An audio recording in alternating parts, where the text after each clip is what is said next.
எல்லாரும் நகரத்துக்கு போனாங்க. ஐடி வேலை, இன்ஜினியர், டாக்டர், பெரிய வேலை, பெரிய சம்பளம்.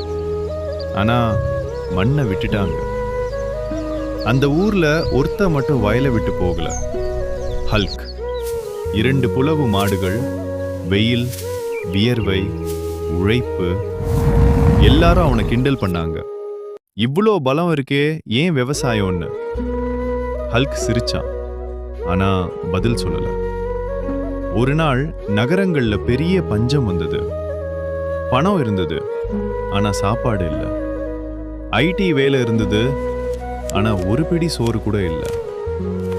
அப்போதான் எல்லாருக்கும் அந்த கிராமம் நினைவுக்கு வந்தது. திரும்பி வந்தப்போ ஒரே ஒரு வயல் மட்டும் பச்சையா இருந்தது. ஹல்க் வயல்.